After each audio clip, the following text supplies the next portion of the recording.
Nice. I've been watching it a couple ways. As Nolan Get intended. it how you live it. Exactly. Get in where you fit in. All chaps are assless. All chaps are ass. That's right. That's right. That's what I live by. That's right. And all maps Welcome are to Three tapless. Grandmas. Welcome to Three Grandmas. How we doing? Everyone feeling it? Right. You feeling the Great. vibes? We live? Yeah. We're live. We are live. Is this on TV? What channel do do it I live, tell my yeah. family to watch this on? Is it like a TV channel? C-SPAN. Like It's on NBC? C-SPAN. Okay. Because I don't know how to C-SPAN. use this thing. Yeah, C-SPAN. C-SPAN. I heard this is on Livewire. I have a UHF. Interstellar. It's on Live Leaks. Just wait for the end. About to shit at the end of it. Uh-oh. Interstellar is a 2014 epic science fiction drama film directed by Christopher Nolan, who co-wrote the screenplay with his brother Jonathan Nolan.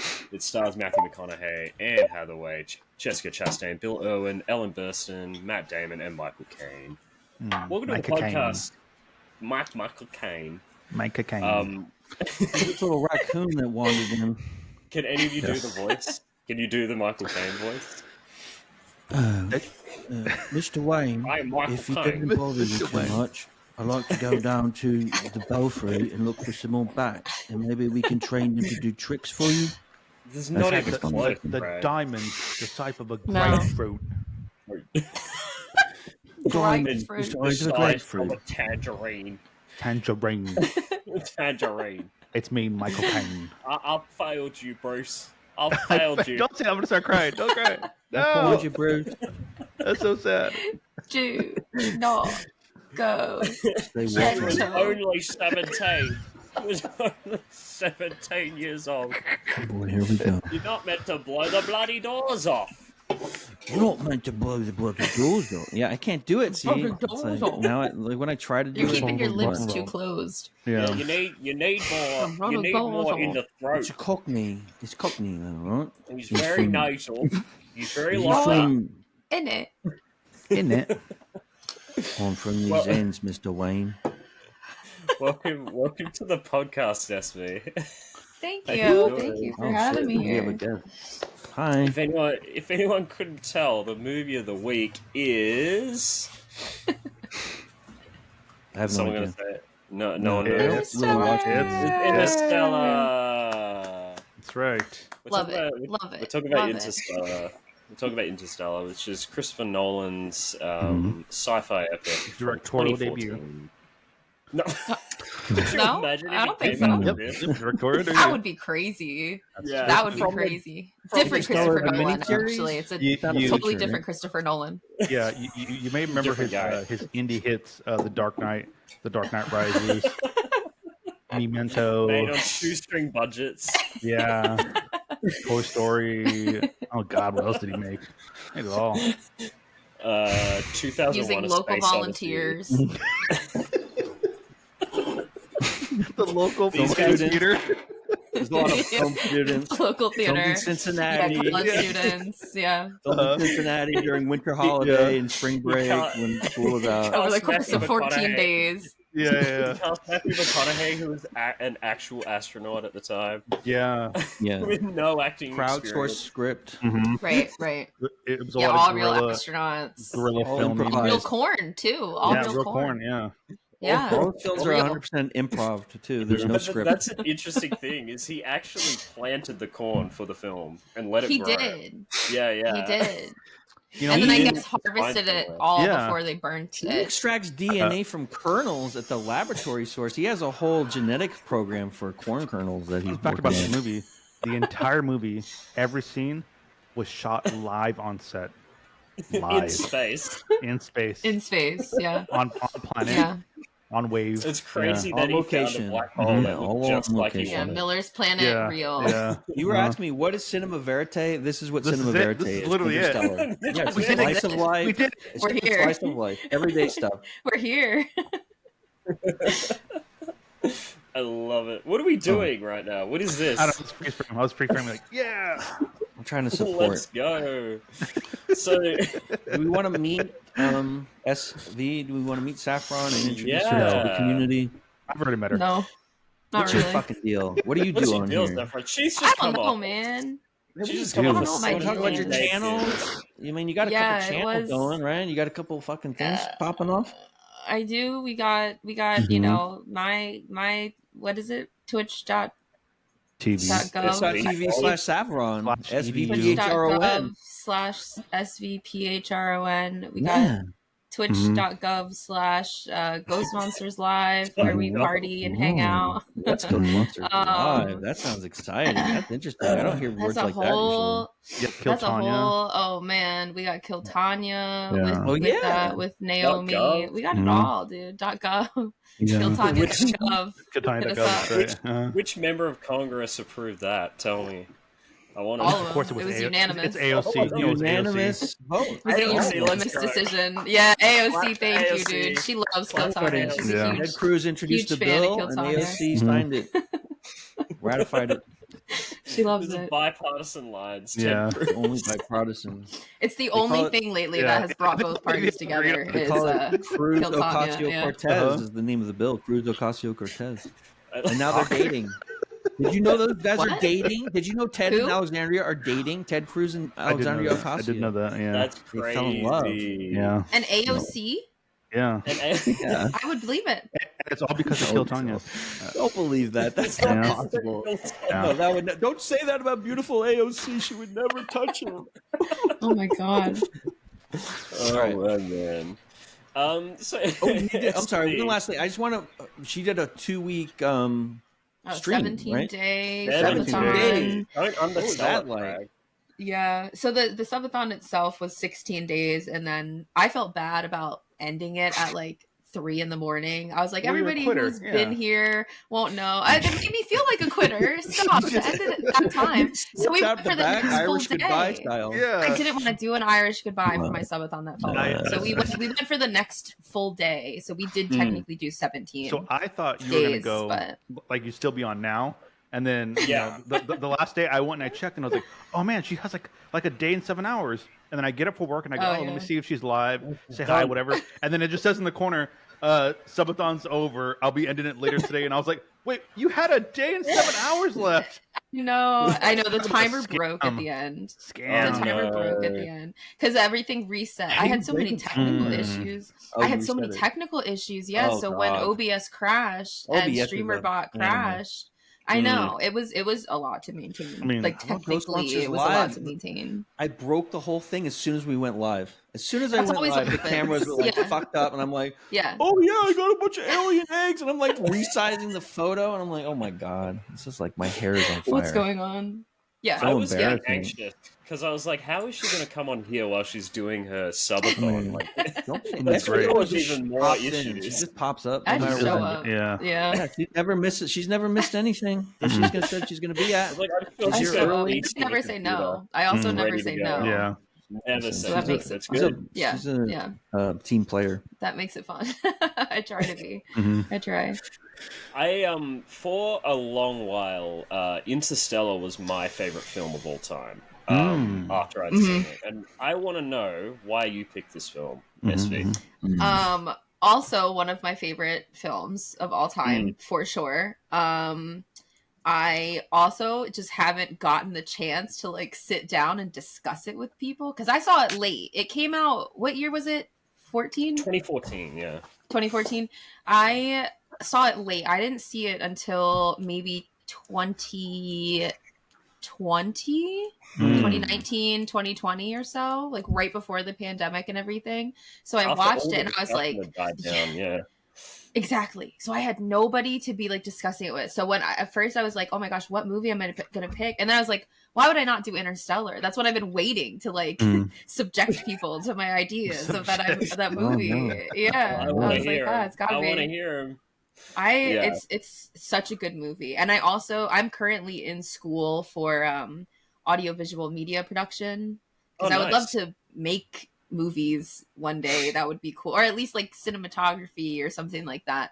So from a technical standpoint also, I'm Interstellar in is film school as well. fantastic. I'm in film Oh, school are you as really? well. Yeah. Oh shit, that's so cool. Me too. Yeah. No, So I'm just joking. You wish, We're all right? still still. He's on Going vacation back? from UST Mhm. this semester. You got Yeah, lots yeah. of free time now, Prag. Plenty of. I'm making more shows. Listen, I'm starting to make a show with Clarksters on Tuesday. It'll be on my channel. There you Me and go. Clarksters are gonna have a little You are fucking going pop-up. crazy. I can't believe that. If you leave How me many alone with shows you is in a this now, Discord, you'll 5? have a show in 25 minutes. That's true. I swear That's to God. That is really actually true. That's how this show came That's about. true. Like, I literally pretty much. messaged him. Pretty I'm like, much. I'm a hustler, homie. Like, you want to do a movie You're a show? customer, crony. You got some dirt on my shoulder. Can you brush it off for me? I love it. I love Okay. it. Interstellar, written by Jonathan, right? Written by his brother. Who went on to Kip make Thorne, theoretical physicist. Kip Thorne. I know you have a good relationship with physics, JC. Yeah, did you I like did that Kip astrophysics Thorne for 3 was years. the executive producer of this, like key I writer, loved it. right? Yeah, I love Kip Thorne. I love that he was a consultant on this, and he made sure that like everything visually looked correct. I think a lot of the stuff, like Nolan exaggerated on, like the size of the waves on the first planet, not Miller's. Mm-hmm. Is it Miller's? Miller's Yeah, the first Miller's planet is the water planet. like Kip Thorne basically said you'd get big tidal waves, and then Nolan was like, okay, let's crank it to 100. Is it because there's more gravitational pull Yeah. from the supermassive black from hole? the supermassive Gargantua? black hole? Yeah, like Right. the way because it would be that if the planet's spinning a lot faster, you get a lot higher tidal waves from. Basically, because all 3 planets they revolve around the giant black hole at certain distances. They'd be in the Goldilocks zone, so they'd be at similar distances. The only difference that would create those big waves is if the planet's spinning faster. So, yeah. And basically, they created a planet that could serve for those dramatic stakes, you know? Right. Yeah. I love it. I love all of this stuff. Would the time dilation of Miller's planet affect the waves? Okay. That was what No. Well, the No, it waves, wouldn't. the waves would move a lot slower compared to everyone else. Right. But it wouldn't affect how big they are. That's Oh, just okay. gravity. That's just how Okay. strong the gravitational pull I didn't know is. if and how far rotation, it's moving. speed affected that. No.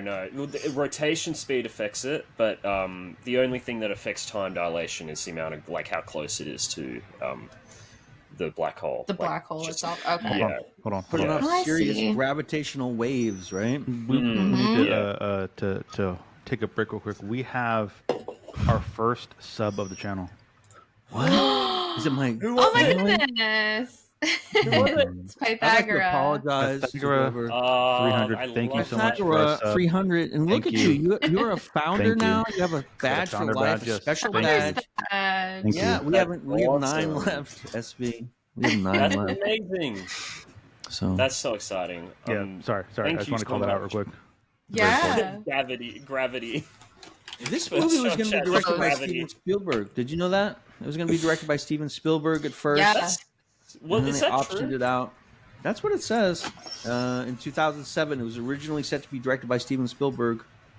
I thought this was a Nolan passion project from the start. I didn't think. No.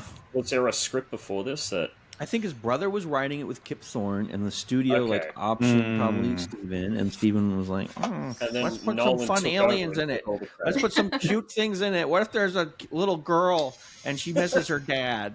How about that? And he's a fan of the Red Sox, but she's a fan of the Yankees. And then they're like, okay, we need the fucking... We need the big brother in here. Get Yeah, someone we need all else. the- we need cold get the British Big Brother. steel right now.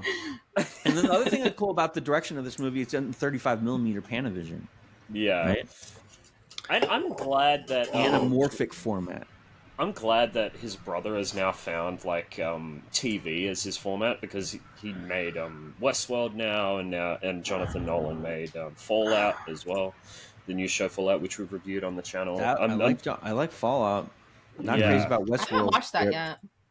It's I haven't good. watched It's that. way It's better good. than it should be. It's surprisingly good. Dude, the But first That's what I season of heard. Westworld- I wanted first Westworld to season of be good Westworld. so bad. I watched the first 2 seasons waiting, but it was such a clunky script and so naughty, and not naughty as in bad, but as in not, right? Like Gordian Yeah. knot. I don't And I agree. feel Yeah. like Jonathan can do that. Like sometimes he's too fancy, but I couldn't not get into in it at all. Westworld. Yeah, I Oh, couldn't get man. into it. I wanted I it. disagree. I find the first season to be fantastic, and then it kind of lost me in the second season. But I still think the first season has one of the best endings I've ever seen. in TV. Yeah, I But love then Ed the I didn't Harris. even get that far. Yeah, I love Ed Harris's fair character. He's such a bad guy. All right. I mean, Matthew McConaughey, Anne Hathaway, Jessica Chastain, Bill Irwin, Ellen Bernstein, Matt Damon, and Michael Caine. I mean, pretty heavy Fuck Can Matt I Damon just- in this movie, dude. Do you guys Yeah. like Anne Hathaway and Jessica Chastain? I'm I like not a one huge of fan them. of Chastain. As but actresses, I like, or in this as in this actresses. movie? Anything, No, first thing that comes- romantically. I mean, just like Oh, well, it depends. we if all they know like why me Tom back. likes Chastain. We all know why Time likes Chastain. We don't How have to dare we don't you. have to be How around the bush. You're accurate, but how dare you? How dare you say something so correct? Yeah. I call him Ginger Jones. I call him Ginger Jones. What? Yeah, because that's all he cares. Is a Jones for gingers. He loves the redhead, and that's what it's about. He's He's right. jonesing for a ginger, and that's what he has. And that's what he wants. Jonesin. And he has, Jonesin. he has the best ginger in the whole state to himself, and he's still looking. Oh, there's another one. Not enough. Not enough. I need to collect all There's of them. Jessica Collect Chastain. them now. all. Yeah. You gotta catch them all, right? Yeah. Ginger root. So this movie came out during what people called the reconnaissance. Before Oh this, shit! I People. love Yeah, that. These people yeah, with that's reconnaissance. good. Is That's it you? good. Are you the people, JC? I wish I was the people. so I love that. before, No, I like it. before he won Best Reconnaissance. Actor for Dallas Buyers Club, and he was in this. He was mostly yeah. and Wolf of Wall Street. He was mostly known for like rom-coms. He was in My Girlfriend, like he was in Fool's Gold, and what's that? What's the movie about the ghost? My Girlfriend's Past. Oh. That movie. Yeah. You know what I'm talking about. Yeah. And then like suddenly out of nowhere, he just had a whole slew of bangers. Like All right. all right, Lead all acting right. man. Yeah, He was Supporting in like serious Mud, man. right? He was big deal Yeah. in Mud. He got nominated for that, which was good. And then, of course, like True Detective, which was yeah. Yeah, powerful. True Detective. Man, I what a still great- haven't seen that one. I Yeah, gotta. oh my He is God. so good in that Yeah, show. I gotta see and that. him, and they're just doing existential, like jamming, like talking crazy all the And time. I love It's so good. all of those performances. I love all of those performances, including the one he won for. But this is going to be controversial. But I think Ooh. Interstellar is his best performance, like that he's ever done. I would agree with that. Yeah. It's a everything he technical does in this performance film- too, right? Yeah. Yeah. He has to Everything know the material. everything he does in this film is so measured. Like his relationship he has with his daughter and the way he interacts with her is Oh just. yeah. Oh my god! Like Did you see him It's one of in the Tropic few Thunder, though? movies where like it's one of the few movies where like an actor's performance like has actually given me goosebumps. Like I'm like, oh my Yeah. god, like the amount of emotion in this movie is Yeah. so like I was palpable. watching it last It's so night, good. and I completely forgot just how good he is in this movie. It's phenomenal. And That's you say insane. Tropic Thunder. He's Tropic Thunder. completely. He's outclassed in Tropic Thunder by. You know by what set Tom off the Cruise. reconnaissance is the Lincoln Lawyer. Have you seen the Lincoln Lawyer? I haven't, but I've heard it's really Oh, good. Ooh, that's a I watched That's that when it probably one came of the- out. I gotta not great. Didn't was love pretty no, it. I gotta rewatch it. I gotta Oh, rewatch that that's one. good. I don't remember it. I know I It saw was it. good. He had a beefy role in that, and it was like made for him, and it was really good. It was I interesting. love that he. I I enjoyed love it. that he had a 2-minute scene in The Wolf of Wall Street, and he got nominated for it. Like That's crazy. That's and all basically makeup half stuff, of what he right? was doing was Yeah. bumping his chest. Yeah, but he exactly. Now it's iconic. Like yeah, yeah, he had a crazy part in that. Yeah, he's a fantastic actor, and Mhm. just that scene alone when he's watching like his son grow up after he comes off Miller's planet Oh my god. is heartbreaking, and I can't believe like that is when they show the scene like a scene at the Oscars, like that scene hmm trumps anything that came out that year. I think he's Oh, just easily. yeah. I can't believe he wasn't nominated for this film. It's phenomenal. And everyone else is great. Right, there's other people in that movie too, isn't there? yeah.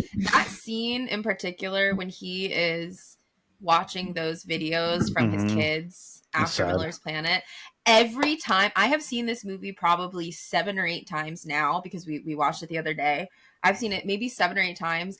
every time I see that movie, I am so immersed in that scene that I am like, why didn't he send messages back? Why didn't he do that? And then immediately Dr. Brand explains, he's like, oh, there's plenty of reasons that they didn't. And then I'm like, oh yeah, he was just on Miller's planet for literal decades. That's why he didn't send messages back. But I'm so immersed in the moment. I'm just like, completely like, yeah, exactly. I'm like, why didn't he do it? Like, why did you not send messages? Knowing that there's an explanation for that. But it gets me every time. Yeah. Go ahead, Tom. Yeah. The thing that like not bothered me about that scene, but just like it was like kind of like made me kind of I guess get into that scene was he's sitting there and he's going through all these emotions, and we're only seeing like 3 or 4 videos that he's watching, parts of videos. But can you imagine the stack of videos that he's going through? You know, and like it's just time is moving, you know, right in front of his eyes. You know, it's like flashing between his eyes, and it's just like to see all that is crazy. And then you get to the part where he's like, you know. Yeah, you know, the grandpa died yesterday, and it's like, oh my god, oh my god, yeah.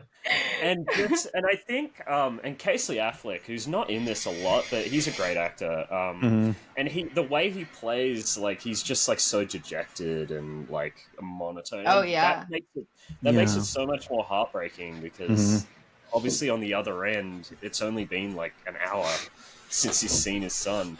So he's like heartbroken, but his son is just like, it's just been years and years and years of not hearing from his dad. And the split between the path that he takes versus the path that Murphy takes, where it's like he becomes so like negative and jaded and loses like the kid, like everything is terrible. Yeah. And then meanwhile, Murphy is like, they named the station after her at the end. Like she is like, it lights a fire under her versus like, it just breaks his son, which is, that's like, what's so painful to me is like seeing, cause then the one scene where he's like, get out and don't come back. You're like, oh my God, there. And then we don't see him. We don't see his son again. That is so powerful that he doesn't even see the son again. We have no idea what happened with him. Oh yeah. It's the price of cynicism.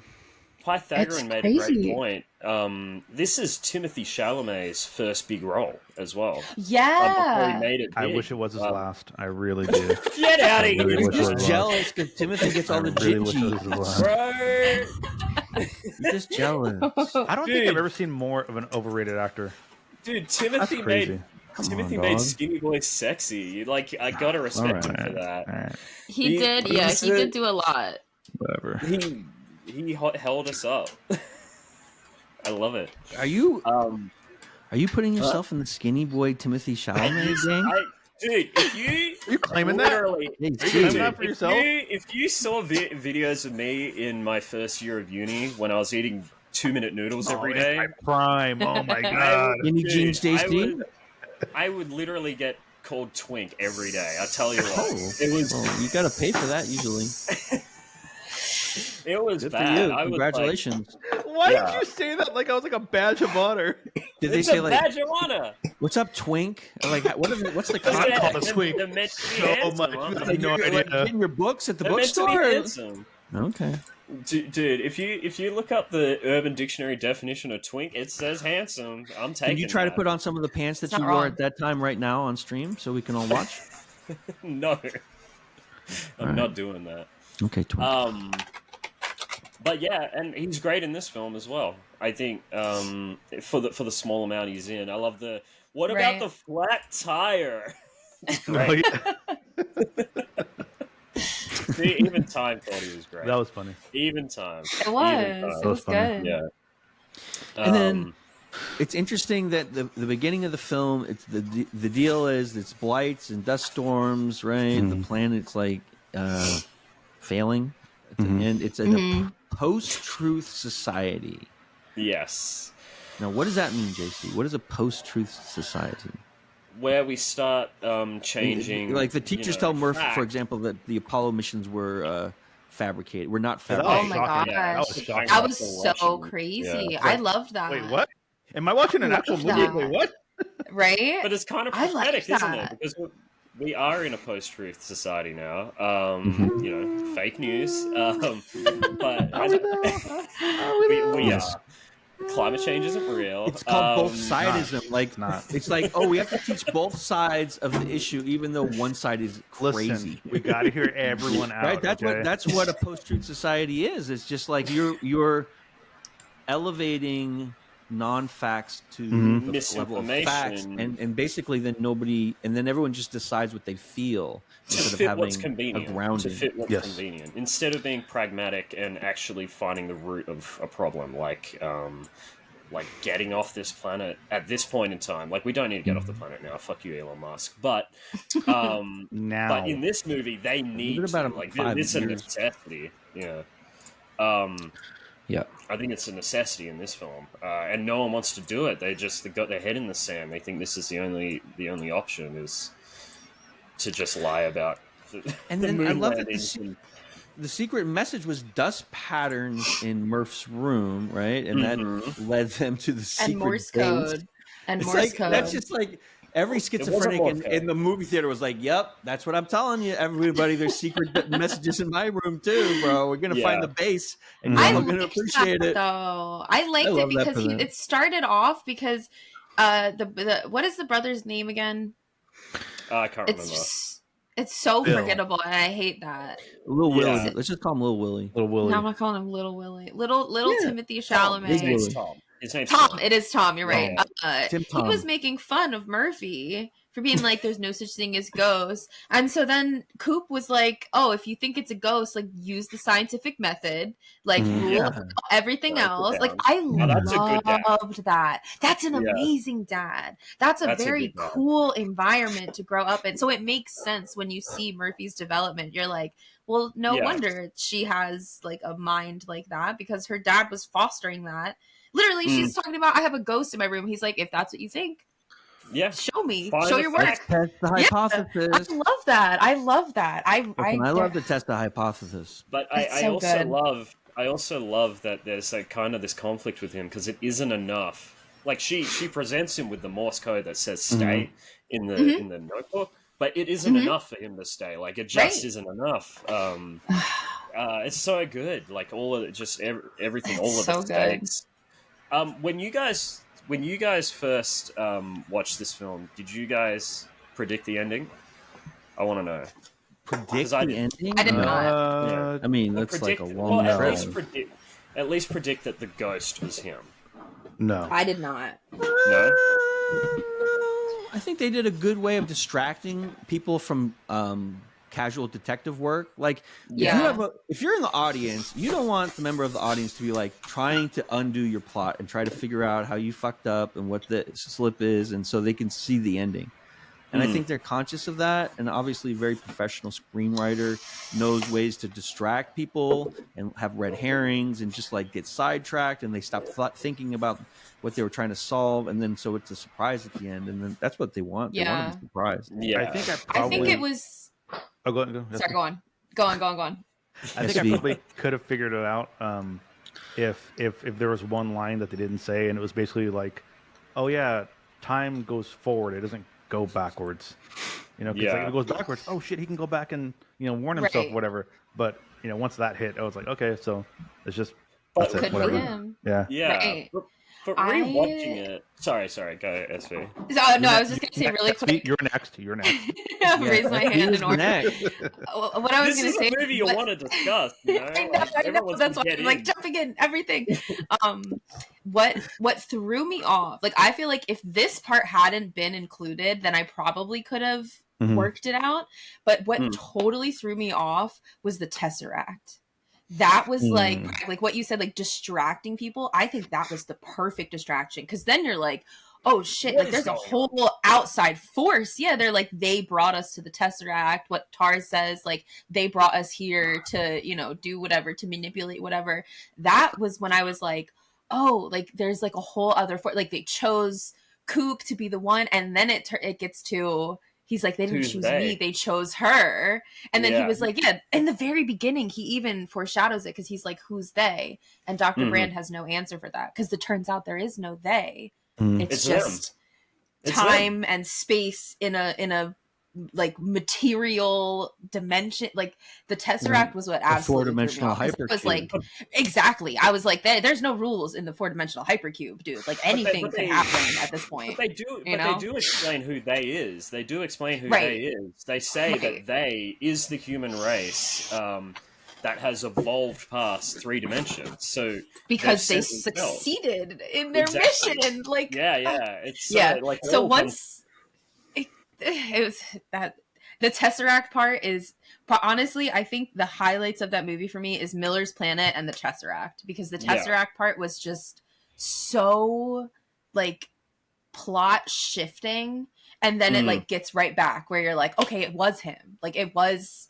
like that connection this whole time between Coop and his daughter, like the whole time, and that was what somehow looped back to be able to complete the mission, was because they already completed the mission. Like I love that kind of stuff. I love like outside of Interstellar, I love like parallel universe thinking and time stuff like that. So exactly. So that part threw me off like in the best way. Exactly.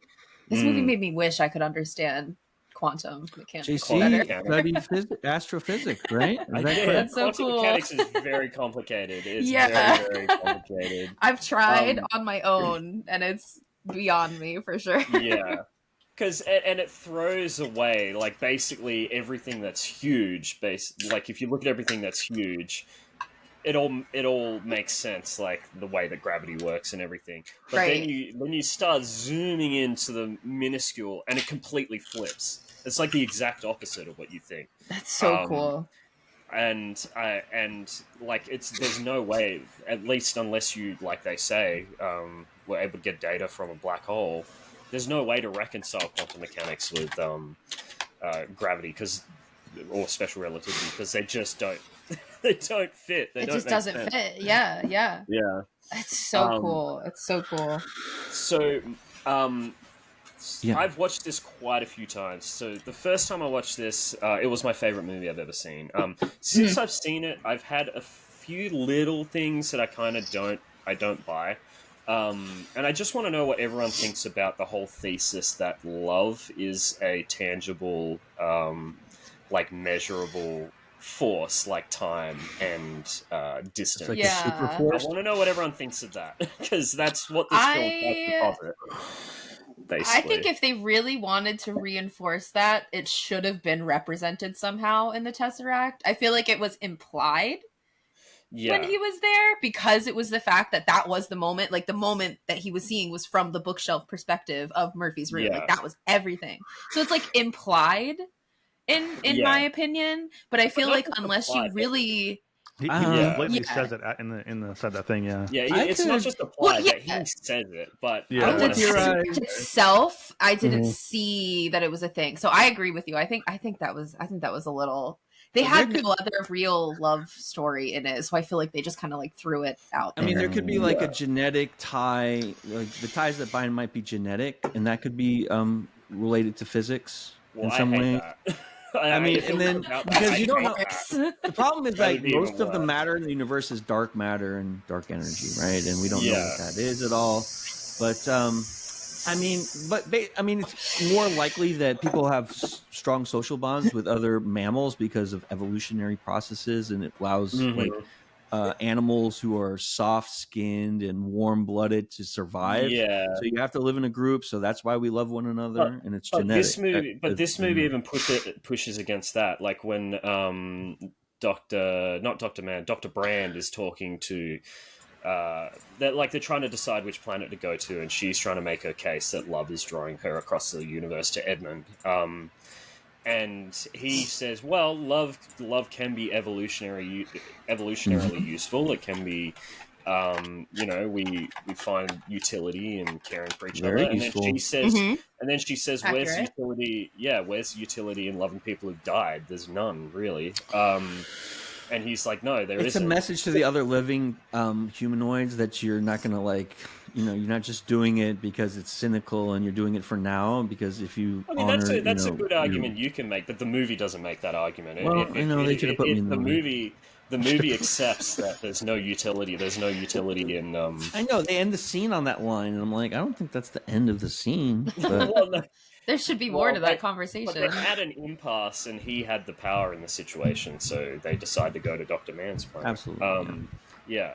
But the film, I feel like the film is trying to say that there's a tangible.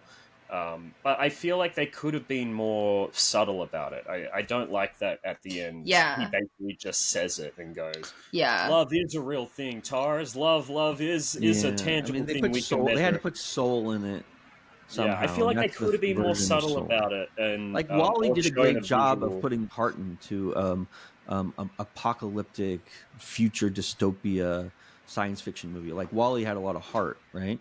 And they're trying to institute heart some way, and so they kind of turn that on. So it's kind of like First Time Chatter Woodfast says this movie is best watched while web fishing and house music drowning out Hans Zimmer. I can't disagree more. Like this movie will be in. That's how you have to watch it on Twitch, though. Okay, that's how you have to. That's how it has to be hosted on Twitch. Absolutely, we're copyright friendly on Twitch. And there's a few things at the end that aren't explained. I don't think. Like I don't understand why Cooper has to leave the station to go to Edmund's planet. That didn't make any sense. Isn't that where they're going anyway? Isn't that why they built they were trying to solve gravity? Right, theoretically. I would think Edmund's planet would have already been set up if all of these people are on the station. That's what didn't make sense to me. Is I thought the whole point was we're going to go to Edmund's planet, repopulate, and then go from there. They hadn't got there yet. That's what confuses me. So where did they go? Where did they set up all the? What? They're on a space station. So after Jessica Chastain, Murph has solved the problem of gravity, like reconciling gravity with quantum mechanics. Right. They were able to get the space station to fly, but they just hadn't reached the planet yet. But my question is, why does Cooper have to go to Edmund's planet first? Aren't they already going there? Like, wait, so I don't really understand that. Is Edmund Anne Hathaway? Edmund was... it's Edmund's her lover that she's going to going to see. Unfortunately he was already dead when she arrived at the planet. Oh, that's right. Yeah. Okay. Yeah. So she confirmed? That is confirmed. Yeah. Okay. Like his spaceship makes like a little tombstone thing for him. Yeah. Yeah. Exactly. I didn't even notice that. That was what that was. At the very end, the way I took that ending is that when she was, Anne Hathaway was at that area, and there was the whole outpost thing, that happened already, and that what Matthew McConaughey is in the future. That's how I took it. No? Oh no, yeah. So no. So I think you're right. I feel like her landing on Edmund's planet was in the past, and what's his name, Matthew McConaughey, is in the future. Oh, so he's going to get her. Well, yeah, she might be dead by there, but he's going to the colony. He's going to the colony, essentially. But what I don't understand is the movie doesn't really explain what the space station's doing. Like, I get that the film is trying to say that, like, I think a big theme of the film is, like, stagnation versus progress, and, like, the way, the difference between them just doing research on crops and trying to make more food versus, exploring and trying to find another home.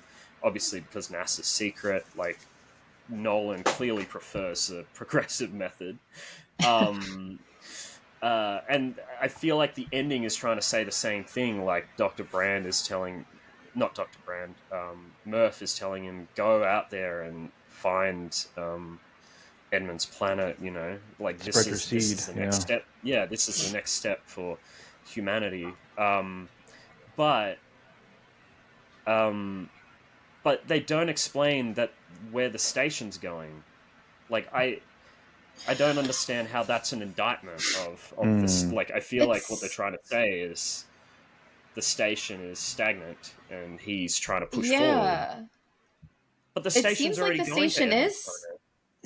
It seems like it is stagnant though, because doesn't Murphy come from a different station? Wasn't that what they say when Coop wakes up? They did say that. Yeah, like she's coming from a different station. Because that's what confused me about them not having really done much with Edmund's planet. was like, how do they have multiple stations then if they never got to if that's like a recent thing that she just got to Edmund's planet? Did humanity just like completely disregard Edmund's planet?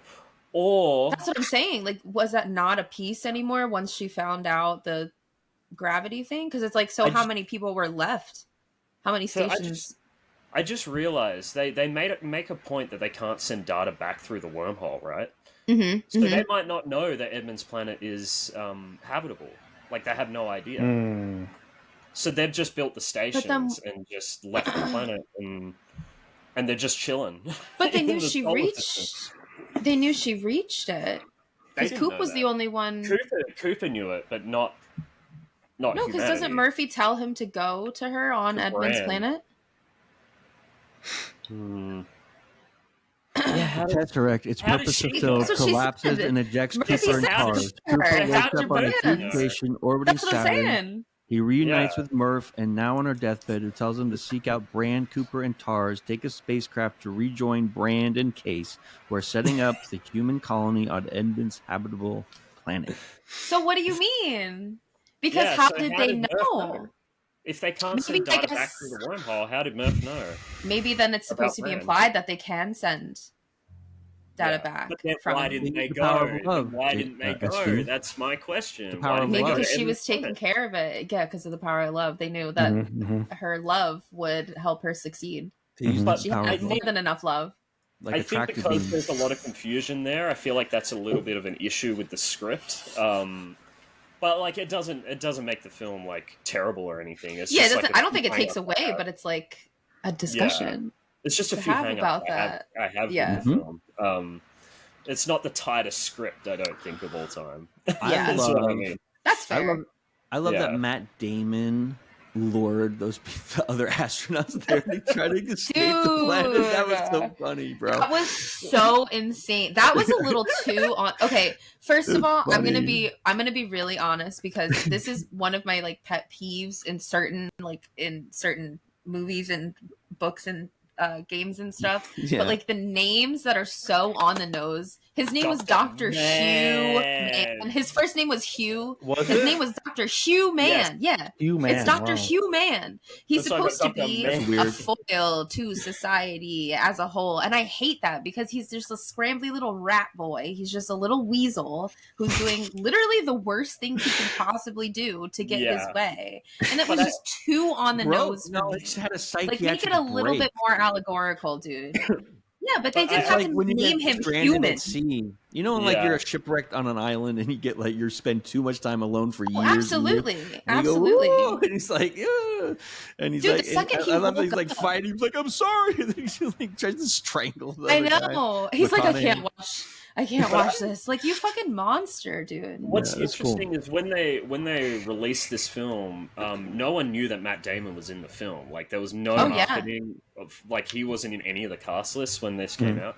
And I love that Christopher Nolan couldn't help himself and treat it like an Avengers reveal. Like Matt Damon wakes up, it's Matt Damon! Yeah, of course. And you expect him to be the hero. But it's great to have Matt Damon in that world because the audience doesn't expect the... he did an amazing job in that role, too. I think, he's part of the solution. He's part of the solution, but he's not. Yeah. And I love that. That's great casting. I liked his character. I just didn't like how they portrayed the character as like, look at your, like, they literally held up a mirror. They were like, this is you. You're a human. This is human. Yeah. Didn't like that. It was another, it was extremely heavy handed. I didn't like that part. But this is all you people lying about the moon landing. This is you. Exactly. I liked that plot. That whole plot was insane. Romilly, I scream into the void every time. The scene with Romilly because I can't handle it. When he explodes, because we're on Miller's planet for what? It was like 30 years or something, and then we get back and we're like, Romilly, like friendly face in like outer space, like that's crazy. But we see a good guy, and then we get to the next planet. I also love that when he shows up, he's got a little bit of white in your beard, and you're like, he's not 23 years older. And then they immediately look like this. And then they immediately explain it. They say, "Oh, you didn't like you didn't go into cryosleep the whole time. So he's he's aged, but because he's taken some stretches in cryosleep, he hasn't aged as much as you'd expect in 23 years. But he still has little white bits in his beard. Right. Yeah, like I like that there's some like very specific stuff in the script like that explains stuff immediately after you question it. Oh yeah. I really like that. There was a lot of really cool stuff that they like little things that they did in that script that were really immersive. I also love the Matt Damon moment where he's like, "There is a moment," and then just gets completely blown out the airlock. Yeah, I loved that. Yeah, I yelled the whole time for that too. They used real dust clouds in this. They created at Fort McCloud. They generated giant dust clouds on location using large fans of those cellulose-based synthetic dust through the air. So it's like they can't control the weather. I knew it. I mean, they're using and then Iceland to film a lot of it in Alberta, Canada. But I mean, you would assume everything in this movie CGI, but they did everything they could not to make everything CGI, which I appreciate. Yeah, that's cool. Like obviously the space stuff is CGI, but whenever there's an outside shot, it's always attached to the ship. That's all practical. Like it's a practical model that they attach the camera to. Scale models. Yeah, exactly. So many scale models. And I can't believe we haven't, we've just gotten up to the Dr. Man part, but my favorite sequence in the movie is when Dr. Man fucks up the space station, and then immediately Cooper's on it. He's like, we got to dock. Like, we're docking. It's necessary. It's necessary. And then it's just a 15-minute sequence of them trying to dock up to the station. It's one of the most like tense sequences in film history, I think. Like, and visually exciting. Yeah. When I'm watching it, my heart is like in the ground, you know? There's two things I want to bring up. One, it made me very uneasy and felt gross when they would go into cryosleep, and they would basically put on pajamas and get in water. It was weird. Terrifying. Yeah, I was like, I never want to do that. It's really weird. The fucking clothing against your. Yeah, I didn't like that. No, it's weird. And then you have to breathe liquid, and you know that's painful as fuck for the first that's minute. so weird. Before it actually you in there. I didn't like that. Yeah, we remember the Abyss, right? When they had to breathe that special oxygenated liquid to go deep water. It's so I don't want to know scary. what that feels like. They have to do that in Neon Genesis Evangelion as well when they're getting into the pods and fills up with water. That as well. The other thing that I did like, or liquid something I noticed, is that whenever someone has a scene in like a movie where there's like a cut or something abruptly supposed to happen, it's like, okay, well, you're gonna say these lines, and then when it gets to the cut, we'll cut it there, or something, or an explosion or whatever, and it always feels janky. But when I'm watching when I was watching the movie, the editing, the editing feels janky. Yeah. But this one, when Matt Damon was like, "There's a moment," it felt like he said more stuff, and they just cut it off right there, so it felt more natural. It was really, really good editing for that scene. That was really cool. Yeah, like the fact I wasn't expecting it. And you see all the big explosions, but obviously in space, no one can hear you scream. And I like that when they cut to Anne Hathaway, it was a delay. I like that when they did that, we got like, it wasn't like an immediate cut where they're like, explosion, oh my god. It was still like they gave us that second delay where she was still giving him instructions, and then they saw. I loved that they did that because it like rounded up the fact that he just fucked up. What I also love is they set the stakes for that scene, because you see Matt Damon try and do it. The station, like, it's stationary, it's not moving, and it's still like so finicky, and he fucks it up. And then they have to try and do it while it's spinning, and it's like and he's like, pass out, Tars, take control, and you're like, oh my god. Which I thought he was, because he was like this, and I'm like, He fucking passed Yeah. out, but he didn't. But he's like, But Bran That was passes out. crazy. She's like, Yeah, her she's arm, like, start floating. One of my also favorite things about this film is the robots and the way they're designed. Oh Tars my and god, Gates. I love it. I love them. I love them. I thought the They're robots so were utility. so stupid. It was like, Are you I was kidding? like, these are so dumb. But then as the movie went on, I go, I want Tars in my house now. Right? He's my best friend. He's so If you learn sick. anything from aliens, you can't trust the synths. They're gonna turn on listen, you. Him. I trust him. But I that's why trust this, him. But that's why this film is kind of innovative, because every time we've had Right. AI in films like Nice that, AI. Oh, yeah. they're always evil. In this, and they set it up like they set up the Chekhov's gun, like Mm-hmm. of the AIs turning on them. Like at the start, what's his name? Cooper is talking about how like you can't trust them. They're Oh, you know, yeah. the military grade. They're all like, and then they never fuck up like And the they whole never time. turn. They never They turn. never turn I the whole love the time. choice that they took with their voices too. Yeah. Yeah. Love that they just have like it's like natural but not. It's like uncanny valley like voice for I both think of them. is For it Tars Alan and Tudyk? Case. Am I wrong? No, Is you're wrong, Alan yeah. Tudyk the voice of You're, Tars? yeah, you're wrong. You're wrong. Yeah. No. It's Okay, a- You're wrong. okay. Do you know who the Paul voice Giamatti. is? Yeah, I didn't recognize the Paul voice or Giamatti. the name when I saw it. Is it Paul Giamatti? Oh, it's Bill Irwin. No, Bill Paul Irwin. Is Yeah. it Bill Giamatti. Irwin? Bill Yeah, Irwin. I Yeah. don't know if Bill Irwin is.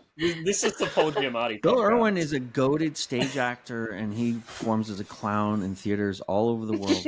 I'm not joking, and you think you're That's making cool. a joke right now, but if you look up Bill Irwin right No, I now, you're going to believe see a it. picture of a clown, and I The- love I it. believe and it. The fact that they I'm gonna gave look. them That fast. like personality too was like Oh I yeah. love was the like best cases move. like there was Who would you have your Quiet AI One. be if it could be any celebrity? Like I would pick Fozzie Bear. as Bill my Irwin. AI. Aussie Bear. Bill It would be Irwin. Bill What do you Irwin. choose, Casey? You just want Just- Tars, don't you? just Tars. Yeah, I everyone just Tars. want What do you Tars. want? Who's your AI? Tars. What's your AI voice? What's your dream? Dream Antonio daddy Banderas. AI. Antonio Who? Banderas. Ooh, that's a good Antonio one. Banderas. Antonio Banderas. It's time to And get up, Antonio JC. It's time to Banderas. swim again. Yeah. It's time for that frittata. It's crispy and brown. It gives you plenty of energy because it has eggs. I was watching it with my friend, watching this movie with my friend, and there's so many like physics stuff that like that you have to explain with him. Like I love when they land on Miller's planet, and he's like, "Why is the water so shallow? Like, isn't this a huge ocean?" And then you see the waves, and you have to explain, "Oh, because the waves are so huge, they actually suck the water like out. Like, Right. all the water is in the Tsunami waves, style. so they're in shallow water." And Yeah, then- the reef, right? Yeah, and you know, like Neil deGrasse Tyson has gone on like Twitter and been like, it wouldn't have been that shallow. Like waves can't Grouchy get that deep. Neil. That's what he Yeah, says fucking every day. Neil. Every Fucking day. Grouchy Neil. I love is Neil, good. but I hate Neil. We love like, him. Yeah, we His love him. movie takes. It's also a movie. Like Yeah. it's like one Grouchy. thing that I hate about some things. It's like, okay, if it's a documentary, that's one thing. But this is Yeah. like Yeah, it's sci-fi. They just landed on a just planet that's relax. literally an ocean. We can have really Relax. big waves. I promise it's okay. It's okay. okay. And also, It's all make it's believe. the Relax. Right. like it's also theoretically possible. It's just improbable. Like Mhm. Kip Right. Thorne, Thorne isn't like dying, like rolling in his grave because he's not dead, is he? Is he still alive, Kip Thorne? I'm not sure. idea. I mean, that's a question for you, JC. I haven't heard that Good he point. You died. just killed him, so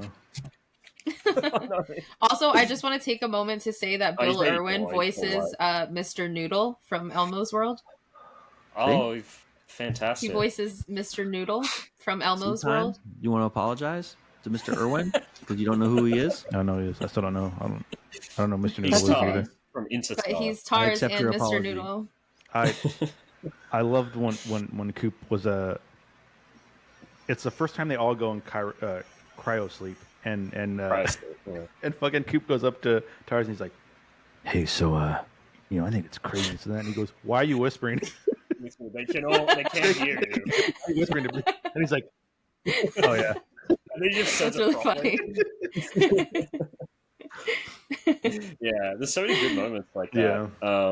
There are. Yeah, and I love that. And I mean, we're talking about the robots, like, and there's so many shots in the scene, like, not in the scene, in the movie, where, like, when Tars like puts his hands in the ship to escape in the water. Or no, on Dr. Man's planet. And it looks like the way they light it makes him look really sinister. But again, he's still they never break. No. Like, Playing with the audience they expectations. Yeah. Because everyone expects there to be a howl moment for the AI because they've been trained through like the Alien movies and everything. At some point, it's going to go bad.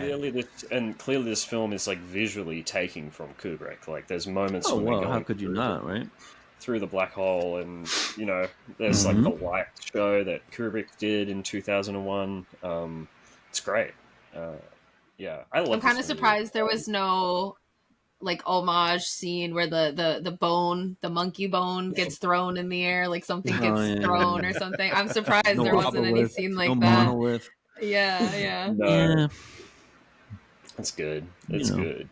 I think they nailed the Tesseract and the space station. I love because people don't, they don't understand that you would just create land in a circle, right? Or like it creates like a hoop that you just keep traveling straight, and you don't know you're like going up, right? Because if you're in like a wooded area in this circular, you could just keep walking infinitely, and you wouldn't know, right? That's another thing I had to explain to my friend. Is like, you can explain it to me. Yeah. So he had to ask, why is the ship spin? Why do they need the ship to spin? And I said because to create artificial gravity, you need to. And Pythagoras said centrifugal force. Centrifugal force is actually not a force; it's fake. There isn't an actual force like acting upon you. It's actually this. It's hard to explain. So in a vacuum, you'd move you'd keep moving. If a force is acted upon you, you keep moving in the same direction at the same velocity forever, and that's called inertia. But if you're moving in a circle, like if you have a circle, and the ship suddenly disappeared, you'd keep moving in a straight line. But because the ship is there, it stops that inertia. So you get artificial gravity. Like you feel the weight of the ship pushing against you. There's a force from the ship pushing you towards the center of the ship. There's no force pushing you out, but there's a force pushing upwards against you. Right. And if you don't have gravity, what happens? If you're a humanoid in space, it destroys your bones. Your bones become jelly. Yeah, and you just can't. You just die a very painful death, right? Yeah. So they need to generate gravity and that force on your bones. You become the humans in WALL-E where they don't work out. So it's just inertia, not centrifugal force. Well, it's the stop of inertia. So right. Okay. Yeah, there's no actual force pulling you out. There's a stop of the force. There's a force pushing you upwards, stopping you from moving. Interesting. Yeah, it is interesting, and I wish I understood physics. This movie helped that. I'm not good at math. That's what stops me with certain sciences. Is I'm really bad at math. But it's so fascinating, isn't it? Yeah. It's it is. It's so fascinating. I read it even when I don't understand what I'm reading. It's good. It'll get in there. Just stuff it in there. Yeah, exactly. Yeah, it'll get in there. And there's a lot of good thought experiments you can do. Like, why does time slow down when you move at near the speed of light?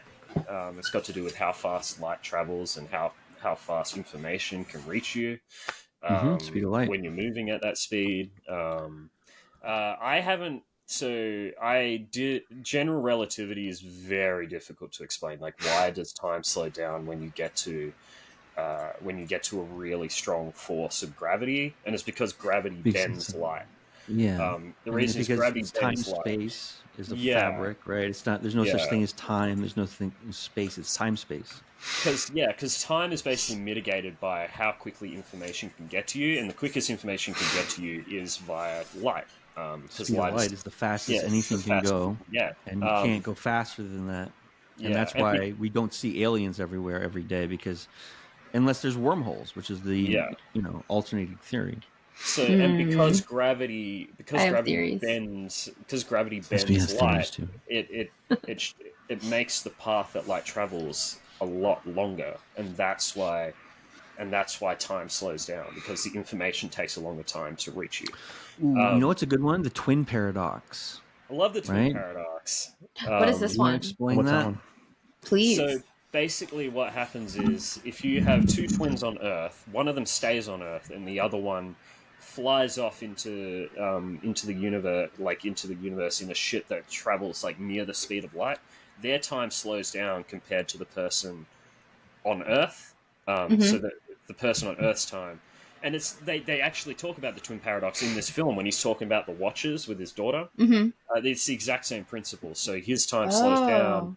So that's why when one twin ages, yeah, and one another twin one ages Differently. faster than the other Right, one. right. So they return. One of them might be 3 years older than the other one, but they're still physically they're still twins. But one's Right. older than the other one in a physical Right. sense.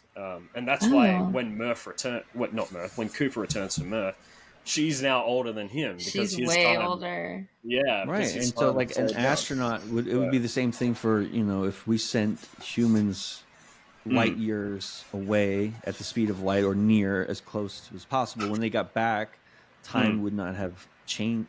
Time would be a different relationship compared to who was left on Earth. Right. It would feel like they're much older.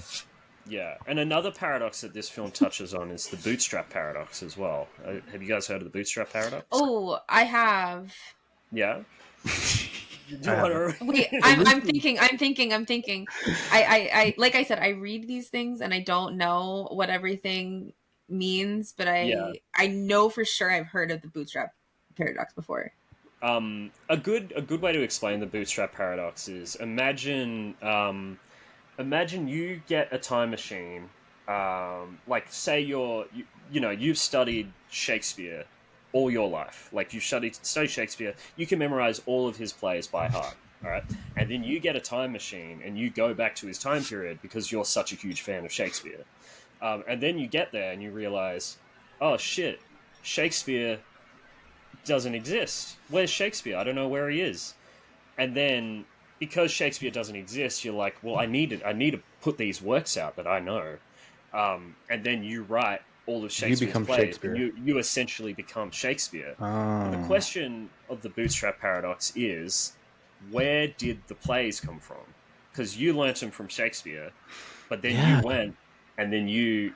Right, they're like, because ideas are living parasitic creatures, So crawl into people's minds, and like you don't come up with ideas; they come from somewhere else, right? So it's interesting trying to theory. understand this. So if you were like a history buff, and then you took a time machine to 1940s Germany, never mind. I knew where you were going with this. I knew where you were going with it. You could have said Kitty Hawk, North Carolina, for a nice, refreshing change. No. In that situation, the moral thing is to not do that time. But I feel like with Shakespeare, That's where crazy. did Shakespeare's I've never plays heard of come that from? theory. Nobody knows where ideas come from, though. Wait, so at some point you had to solve a problem to learn how to fly, right? And where did that thing come from? It's like nobody knows. And some people theorize that they're actually living creatures, but you can't see them. They don't have bodies, but they're like a spirit or some sort of information that is like you're the radio, and like there's a radio station broadcasting to you, or you're the antenna, and you're not the radio station. You're just receiving something from somewhere else, and then you're broadcasting it into your household, right? Yeah, Like but where did that information come from in the first place? Where did Shakespeare's plays come from in the first place? That's Shakespeare, which I guess is you. Is you, but then you learnt it from yourself. So where did you? How did you? And where it comes That's up interesting. in the film, I've never heard it explained that way. I've never heard of that in general. That's crazy. Really? Because it comes up in this film. Where did the coordinates from NASA come from? Right? They're always there. Yeah, but Cooper didn't know always there. All information is always here. But that's why there are parallel universes. No, there's no new information. The information is already here. We have to mine it. I don't think it's all here, physically here. I think it's all here as in time, space here. But I think it gets transmitted from different universe, or different universes, different iterations of the same realities. That's what I think it is. I think that's what people, because like a lot of people would say, like like divine intervention is an explanation, especially for like ancient times, like thoughts like that, like breakthroughs in like philosophy and astronomy and things like that. Like, where the hell did they get ideas like that at a time where they were so far behind where we are now? And this movie almost goes there. It almost goes the divine intervention route, but then it has an explanation for it. It's us in the future when we've succeeded and moving on 5 Can dimensions. I ask you a question? Yeah, go for it. What is spooky action from a distance? What'd you say? Spooky action from a distance? I don't know what you're talking about. What do you mean? Spooky, because that's you don't know what I'm talking about. That's how they often talk about. Because the reason we have multiverse theory is because of electrons. They're in two places at the same time, at the particle level. Right? Yeah, this is quantum and mechanics. Gravitational waves were long. I'm going to get this reference for you called spooky action from a distance. And it's crazy that you don't know this, but I'm going to look it up for you. I know what you're talking about. It's quantum entanglement, essentially. Yeah. Spooky action at a distance. I've never heard of it called spooky action at a distance. Okay, spooky entanglement disturbingly required two separated particles to remain connected without being in direct contact. Einstein famously called entanglement spooky action at a distance. Albert Einstein quote. That. Why are you screaming? What are they teaching you in school? Just yelling at everybody. He's just yelling. He's mad at me because he made me look crazy. Did you see how he's like, that's not a thing. I did it for 3 years and got sick of it. I didn't finish the degree. Quantum entanglement is the theory that all particles are connected by something we can't see, right? And it could be dark energy, right? That is these threads. And that's why love could be a relationship that's particle-based in theory, because we don't understand quantum entanglement and we don't understand what is connecting these two obtuse particles that should have nothing to do with each other. But I mean, they use that to do cryptography. And I'm okay with that idea. I think that idea is really cool. Like that love. Well, it's the key to quantum computing. It's the key to unlocking interstellar space travel for humans. Is this quantum entanglement that creates quantum computing combined with AI that allows you to build these superstructures in outer space, which allow you to hop from each rock and go forward and do probes and whatnot. Yeah, what do you guys think it would take? What do you guys think it would take for interstellar travel like that? Maybe not necessarily through black holes, but what do you think it would take for it to be like a casual thing to go? It would take literally. No, for people. For people, I wouldn't send a person on that. It would be very bad for your health. No, I'm saying, what would it take for? What do you think it would take for technology advancements for us to get there? I don't know. I think it would literally take either discovering what dark matter is or doing what they do in this film and getting data from a black hole somehow. We would do it with we would upload our consciousness to a computer and project yourself through time-space. You wouldn't send your body through long distances in space. It just doesn't. But you would have to send on a probe. Everything about yourself will eventually have to be uploaded in order to transverse time space, because it's too damaging to the body. Because the way when you go speed of light, you just just compress into nothing. You would have like a black hole. You would have to take account medical advancements too. Yeah. In space travel, which I feel like people don't. Yeah, they don't. I mean, they show in sci-fi movies, but they don't talk about android that body. Like if you could have an android body. Yeah, I want to be a cyborg. I want to be a cyborg so I can experience. Seriously, I want to be a cyborg so I can experience space travel one day. There's mental illnesses that can occur where you become psychotic in space and want to kill everybody, like Dr. Man. Yeah, it's just it's very, very dangerous. Yeah, we'd have to or we have genetic engineering to up level our cellular structure and redesign our muscular things. You'd have to do genetic, but the way our form is right now, I wouldn't send somebody to Mars. I think that's it's really tough. Oh no, you need an exoskeleton. You need some kind of exoskeleton to withstand gravity. I would love to send robots. Yeah, you can send me when I'm a cyborg.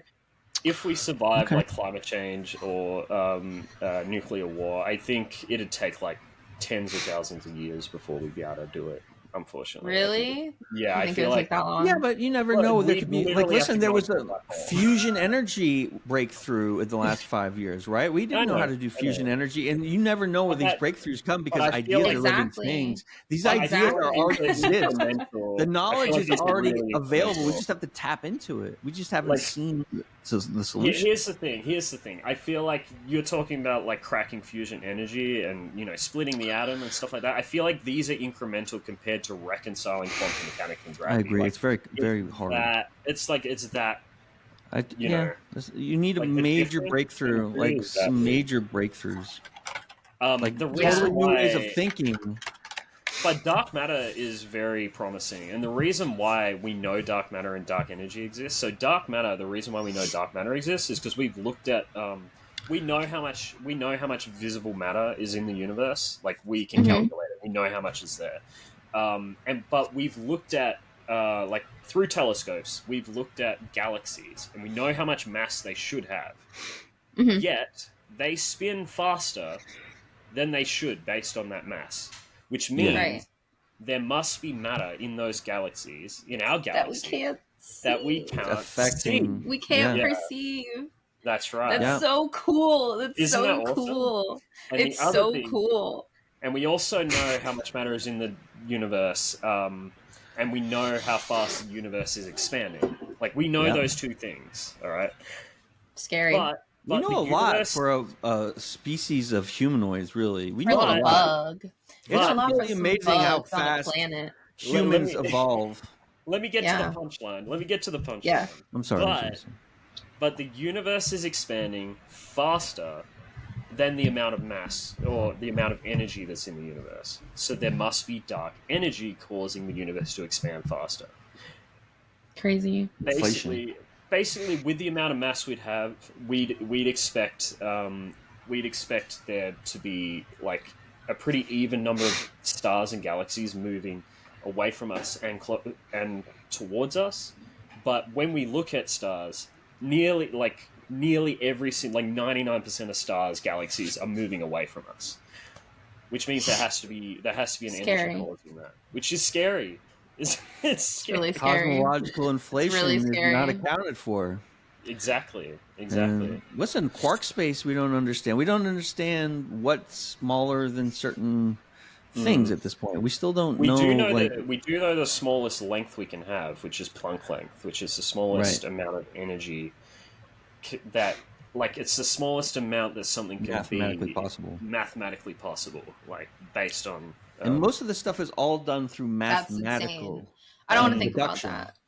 Like I don't want to think about the absolute smallest thing Most anything things could we be. know about the universe is all radio astronomy, which is a lot of mathematical Arthur Morgan. equations, and it's just basically if you can solve the equation and balance it, then you can prove these theories. And then later on, they just proved gravitational waves in the last 5 years too, right? Mm-hmm. Which is an indicator of cosmological expansion and it proves what the dark matter theory had legs even further, right? So they're on the right track. Was right again, my man Einstein, just always right, taking W's left and right. He was never wrong, dude. And it hurts Albert so much that you don't know his famous quote, "Spooky accident from a distance." I do know that God doesn't play dice. God doesn't play dice. Harmful to the Einstein legacy. How can someone be that smart is like what's crazy, because it's like yeah, we can understand Luck it of the now, draw. but like imagine, like I think about this all the time. I'm like, sometimes I feel like there's nothing like new left to think of. I'm like, everything's there already. It is there. There is. There is. There totally is. It's And just we don't when you think think of about anything. it in comparison to back when like people like didn't know shit. Like they really like just didn't know things. They didn't which try is to so know things. Crazy. I know they weren't. That's why. They weren't concerned with knowing things back then. No, they used which to is just a kill them crazy if they tried to concept find within things. itself. If you tried to read the Bible in 1080, they would burn you alive. If you tried to read it. If you even tried, they would say, "Oh, you're definitely a witch. We're going to torture you and put you on trial, then burn you alive." And we did that for like 1,000 years. And it's crazy that we got this far. But it's really crazy. I hate to blow it. The other crazy thing is that the universe, like theoretically, the universe is roughly made up of 20% of dark matter and 68% of dark energy, and the remaining 5% is everything we know. So we That's have a rough scary. hydrogen, have a helium, and some fucking carbon. I mean, it's not a lot. Like we have a Hydrogen rough and helium estimate is of a what lot we of it. know and what we don't know. But even then, it might even Hydrogen be and more helium than is that. most of the matter, right? Yeah. I mean, it's just Scary. Nitrogen as gas. well. We're just gas. We're just stardust. Isn't that scary? No, it's That's cool. really It's amazing. crazy. It's a real. It You know what? is. It's and amazing, we could but be it's alone in the amazing universe, and it's a big scary. responsibility too. We could be alone. I don't We like don't thinking know. about that. I don't like Well, thinking that then- we're alone. Then we're like, I don't I know. think like we're just very in the. I important. think we're just in like the like we're in like the overflow. Like like in Pokemon, you have like all the boxes in the PC to store your Pokemon in. Like we're just on like that one page where there's like nobody else on this page. I think that's all Yeah. that there is. I think there's other pages I don't know. within I the really universe don't where know. they're like full. It's a party. Like everybody's having. And I hate. That's why I want to be a I cyborg, have no and I'm idea. gonna wait Way. until space travel is a thing, and I'm gonna have a really good time. I've always also, believed in multiple interstellar civilizations, and now I'm like, it could, You know what's also- it could not be. It could just be us. It really could. Nah, That's crazy. I don't think so. But the whole idea of the Earth even having life is a Oh, no. 1 in a million billion. I don't Because think you that have it to have the is. gas giants, to have the asteroids SV, pulled like- out, and you have to I have the know, sun but in I the right mean- spot. And then we've gone through so many climatic things that could have wiped out like all kinds of like mammal life forever. It's like the odds are very low, but also it's like there should be multitudes of civilizations. I really like all of these theories that I've like read. I kind of just like cherry pick, and I'm like, oh, like that sounds that's like fun. what I think would be like a thing, because I like not to like turn this direction, like I'm not like a like religious person. I like thinking about this kind of stuff as like the answers and like what everything philosophical it's ties fine, back to like and I really like the idea of like the zoo theory. And I kind of think that I like that idea, dude. I think that's why we don't know. I think that's why we don't know about other like civilizations. Yeah, I think that's why we don't have access to the knowledge that would allow us to be traveling through space. I think that's a pretty solid theory. I'm a big believer in the Great Filter theory. I don't know if anyone knows of this one. Ooh, what is this one? So basically, there's two scenarios as to why we haven't seen anyone. Either it's extremely okay. Let me think about it. It's very hard to explain. So basically. The conditions for like life is either extremely difficult, or in like relatively, or really impossible, or it's either really possible prevalent. or really impossible. So if the idea is there's a great filter that's ahead of us or behind us, right? So either life is extremely easy. Like to exist in the universe, and the filter's ahead of us, and that's and the reason why the filter's ahead of us is that there's something else that prevents us from flourishing. Right. So there's heaps of us, but there's something ahead of us that prevents us from flourishing, and that's why we can't communicate. Like they've all died off essentially, right? Or because everything far away happened long ago, like hundreds of millions, 100 million light years from here is 100 million years ago. I don't like this one. 30 light years from here is 30 years ago, right? Everything is 30 years. One light year is 1 year. Or the filter is behind us. Yeah. And there's just a really scarce amount of life in the universe. It's two scenarios. I don't like that. I don't We've already like passed this. the filter. Like we've already passed. But this is the deal. If I mean, like, good for us, it's probably hostile. Listen, it's probably better that we don't get discovered, because they'll probably come eat us like giant locusts. No, I don't think so. They're bad. They're mean. I don't think so. I don't think so. torture us I think there's other sentient life. The tall green, my friend. I think there's other sentient life. No friends. You know how Mother Nature is. There's no friends in Mother Nature. Sharks are not our friends.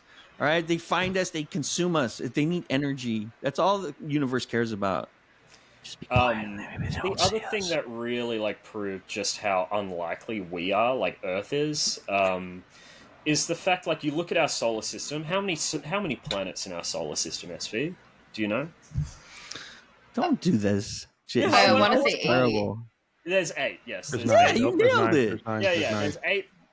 No, I know. fucking- 9 because Pluto's not a Pluto. planet. I know Pluto's 9 not a because planet. Pluto, but it's Yeah, 8. they Pluto's not a reinstituted Pluto. It's Whatever. a Wow. glorified asteroid. It's a glorified asteroid. Pluto's garbage. It's refuse from the Kuiper Belt. It's okay. Yeah. So but Uranus. but so we have 8 planets in our solar system. Do you know what? And there are billions and billions and billions and billions and billions of solar systems in our galaxy and many other galaxies. Do you know what the average amount of planets are in solar systems in general? Like out of all the stars, do you know what the average is? Mm-mm. Like of planets that surround? It's between 1 or 2. Yeah. And you There's need between 1 or multiple 2. gas giants, right? Because the gas giants redirected a We've lot got of 8. debris, right? Yeah, So we there need could be many like, planets in the right zone, and then all kinds of things have to go right. Yeah. It's What's crazy the odds of is being here. It's nuts. There might be like other civilizations, but they've only got 2 planets or their own planet. They don't even have other planets in their solar system. So, Yeah. you know, like No, that is interesting. so they'd have their whole history. They wouldn't have Saturn, Jupiter, Pluto. They wouldn't have arguments about Pluto. They just wouldn't be there. Yeah. There'd be nothing Yeah. there. You know what I mean? Which is crazy. But to there me. would also be, it's cool because there would also be planets that have like an insane amount. I mean, there's other planets that have insane Sure. amounts of moons, right? I mean, Yeah. you could do moons, you could do Like it's not binary just in stars. our. There's probably an life hour. on Europa under the crust at the water level. There's probably some aquatic life on Europa if there's any in our solar system. I think life is very common, but to get to the level where you're doing rocket programs and you're doing like cable television and people are like taking antidepressants is very complicated to get that far. Like they could still be in the prehistoric stage. They could still be in like the 1500 stage. They could also be so advanced that they've already left this, like, there should dimension. be infinite civilizations. Like this is a shit. Oh, we're moving. There should be every variation like, there's at only every level. one galaxy here that has 8 planets. What the fuck is this? And they're like, we're getting out of our little 2-planet dinky system, and they're already gone. Like, there's not even a trace of them. I think like 7 light years, and is it Alpha Centauri? There's some like systems that are similar to ours. You want to find a system with a big couple gas giants lined up the same way as we are. You want all the same little rock planets because that way, then you go look there. In the Goldilocks zone, yeah. In the Goldilocks zone has to be the habited planet, and like everything had to be going perfectly. It's crazy the odds that we are here, and especially as individuals. In this time space, on this planet, at this time, the greatest time to be a human on Earth because of disease is low and, people are more fed and nourished now. It's like we have every advantage to it's a blessing. I just think the fact that there's like marine life and all the deep sea creatures who clearly thrive in different environments than what land creatures would. I think that alone is enough to tell me that there's creatures out there who can survive in conditions that we we're like, we have our idea of like, this is what creates life. This is what sustains life. Right. I think there's stuff out there that we would have no idea the types they of have different priorities. conditions. Maybe they could just live very emotional lives underwater and not care about what's going on other planets. Like the way things evolve is infinite, so there's infinite variation. Exactly. Right? Exactly. So they might not even be carbon based. Like there's other silicon. Right. Silicon is silicon is could be. Remember that film where they had the contact with the alien life forms communicating, and they were like octopus aliens, right? And they're communicating with ink.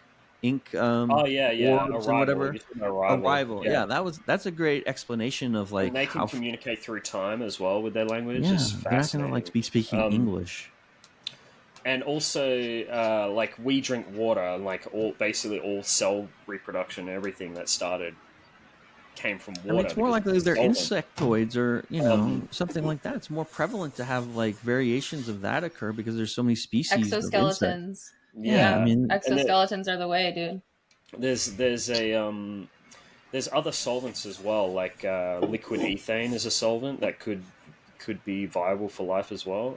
It's fascinating stuff like that. Methane. There's people. so many different. Yeah, there's so many different conditions. So liquid methane is not a solvent, but liquid ethane is. Yeah. Either way, though, right? You could live in a highly concentrated methane environment, and it would be very sticky. But you could have life emerge from it. Why are you guys pronouncing methane wrong? Methane, because we're in Britain tonight. It's ethane. It's really weird. Methane. Time's on Miller's planet. Time's still on Miller's planet. 800, Alex. Methane.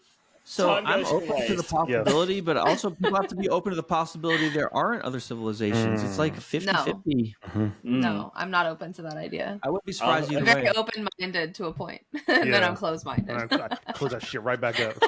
I don't want to disappoint anyone. But it just means that we have more responsibility. I don't like thinking about that. No, I don't. No, then it's more meaningless. Then it's more meaningless because then want it's someone to come save. No, who gives a shit? Daddy is coming to save us. We have to save ourselves. There's no. No, space then who gives a shit? If it's just for us, then it makes me depressed. No, us we is can't. great. Humans are I don't think magnificent.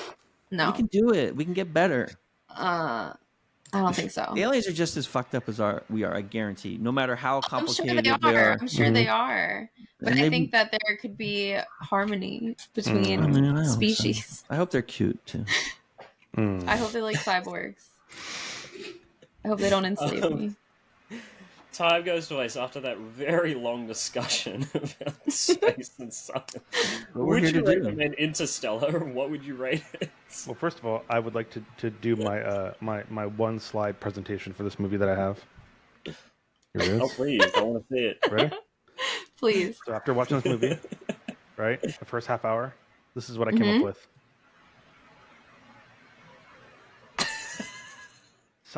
Science equals Interstellar. It's the same fucking movie.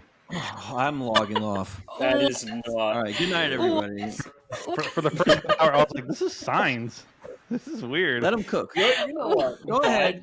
Make your presentation. A lot of similarities. I'm gonna listen. The whole movie, obviously, because it's way different. But I was like, this feels like science. Weird. Yeah, it's way different. It's weird. Towards the end, Why is it trying to be of signs? Because there was a farmhouse. Yeah, a family. Yeah. Also, Nope. Crops. Is very much like Nope. So it's like Gilligan's Island doesn't remind you of all films on an island, right? No, I'm saying. Do you think that's what it felt like for a little bit. About what? All right. Fair enough. No. I didn't hear Jordan you Peele's Nope. Did you feel? Oh, like I like that movie. It was good. I haven't seen Nope yet. I don't think it reminds me of Signs. Was it like Signs? No. It's set in a farmhouse. It was set in a farmhouse. No, I mean, do you not think this was like eerily similar at the beginning? No. Like literally just aesthetic and vibe-wise, and that's it. Well, that's what I got. And that's it. Like just the fact that it's set in I mean, I got Children of the Corn, but I didn't get Signs. Okay. I mean, now that you pointed out, yeah, I guess there was an isolated farmhouse. Okay. Are we going to start doing PowerPoint presentations? I mean, that's just my one thing. Does that count as a PowerPoint presentation, though? Because that's just that's just one thing. I don't think you can say that was a PowerPoint. One slide. It's not a slide. It didn't slide onto the screen. What is the score? What do you think of this movie? You can do different What is your review of Interstellar? So this is my first time seeing this movie. I was super pumped. I like a lot lot of Christopher Nolan movies. Huh? No, I haven't seen it before. No. No, it's first time watching it. I did have one minor problem I wanted to bring up, and I feel like it's, I don't know. Does Christopher Nolan have a problem with sound mixing for audio for dialogue? Yes. Okay. It was hard to hear from him. Yeah. Tenet was fucking awful. It's gotten worse. It's probably mixed for like Dolby or something. They probably mixed it. I watched it with subtitles. So. Yeah, I tried to win it. So yeah, remember the loudness wars when all the producers turning up, and so there was no dynamic range. I think he's a big dynamic range guy. So he filmed half of this in IMAX, and so he probably likes playing games with the audio, and he wants you to turn the volume up. everyone shits on Tenet, but Tenet is a vibes movie. Like even if you can't hear the dialogue, it's a full vibes movie. I love that's no excuse. It's a cool movie. I kind of like it too. I don't understand. But if you want to focus on what's going on, it's impossible to watch without subtitles. That is I agree. a piss poor excuse. Put some music on and just put the images. But Tenet's a good movie. Right? I like Tenet a lot. But Tenet's awesome. It's a great movie. It's a great movie. What would you rate Interstellar, Tom? Is it Interstellar? Oh yeah, that's already a comment. That's what SV, I love you. We're brother and sister. This movie sucked. What? Yes. What? I give this movie a 30 out of 100. This was boring as fuck. Out of all of this, after this whole discussion, there were things that I liked about the movie, like the robot. The space travel was pretty cool, but it was painfully boring. It was too long. Why do you only say what you think? I think you're not emotional enough for this movie. The Please, power of love was bullshit. I was expecting Huey Lewis in the news not bullshit. to be Power the of love is outro of the fucking movie. This Why movie am I hearing this now? Why do we do Spooky this? Action from a Distance. No, I didn't get this from our discussions. It's going to derail the whole thing. It's not worth it. SV, we can go over some of the films that he gave good reviews to and bad reviews later, and you're going to feel better. I don't even want to know at this You're point. I don't think I even want to fucking know. Yeah, nobody should know. I don't want to know. I don't want to know. Yeah. I didn't. Did you think it was Matthew McConaughey's best performance, or do you think it was shit? I guess. What? I haven't really seen him in a lot of movies, so I don't know. It was fine. He had a fun person, you know. It was fine. Frank. This movie was fine. This is you're dragging the average for this. You're not going to keep cross-examining him because this is what you have to do. He has to define boring. I don't. No, otherwise he just lists boring, and then he doesn't do any work. But why is it boring? No, you have to tell me why, because the criticism is the art of why. Criticism is the art of why. I can just say this film is bad and not say anything else. That's not a review. The review is why is it boring? Why is it bad? Tell me why is it bad? Tell me what could they have done to make it better? Rewrite Interstellar right now. How could they improve it? If he had said an hour and a half ago, 45 we'd be minutes doing of that, Bragg, but find up a better fucking excuse of love saved everything. Okay. Okay, I like that. More. This is great. I just want reasons. I don't care. I don't have to agree. I just want reasons. He was somehow in a fucking tesseract and quantum mechanics, and he did his little finger thing with the sand. That was stupid. That was so stupid. Oh. That was a cop-out of time travel. I'm sorry. After all of that, you're gonna make JC cry. Again, I'm glad I watched it. Passionate discussion. I enjoyed my time with Christopher Nolan and this thing, but I did not think it was a very good movie. On his directorial debut. Yeah, maybe we should go back to Indies. 30? 30. You gave it a 30. 30, yeah. 3. The studio really took a chance and they just boofed 30. it. 0. And I can't believe Mr. Nolan. Like, how am I supposed to introduce you to the Nolan brothers if you gave this and they're going to see this? They're going to see this review. 30 is crazy. Okay, I mean, you know what? I honor your conviction and the fact that you illustrated your point. And that's all I ever asked for. Yeah. That's all I ever wanted. I'm going to give you a kiss right now. Ready? Yeah. I feel like SJ and I put our heart and soul into this review, and he's just like stepped on it, and it's just like this is what you have to. Blood puddle. You are not. You should have asked me earlier. You are not your review of Interstellar, SV. You are not your review of Interstellar, JC. We cannot. But he should have said this an hour and a half ago. We have to kill our Buddhas. We cannot be totally devoted to our ideas. I don't want to kill the vibe because it's not you. I was having a fun time. All right, let's get a real review of Interstellar. Shit, at the end, But dude, I was giving criticisms of Interstellar earlier, and you didn't jump on any of them. I was like, no, because it was going to derail everything. All right, Pragpro, what would you rate Interstellar, and would you recommend it? Listen. Interstellar is. I swear, if you give it another 30, I'm gonna cry. Looking 30. I don't do that. 30. I'm not fucking crazy. Come on, bro. Listen, I know what an objectively good film is. It's technically excellent. I love the original style, right? Because the use of the 35 and the IMAX film work. I love that they did the on location stuff in Iceland, and I loved how they explained complicated physics concepts to the audience in a way they kind of can understand, or over time and it weaves. You have to weave a narrative if you're explaining science to people. Like people have to care about the characters and the emotion, and we have to like find another planet. I love the way the story was set up. I like the idea that yeah, I mean, it was a little funky to have like the dust telling people there's a secret base and that there's there's a wormhole over by Saturn, and then we go through. But that's movies, that's science fiction. You go into the theater expecting that. I found the movie sometimes sterile in some places, but that's because they're doing science and they're in very sterile environments. I like the actors.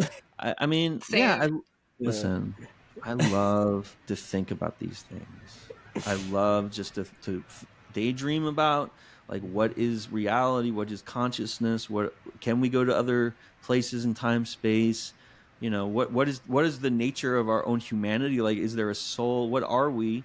I mean, we're obviously more than just a body, because something definitely changes when we leave our bodies, right? When there's definitely some difference between somebody who's alive and dead, and there's a spirit or something inside there.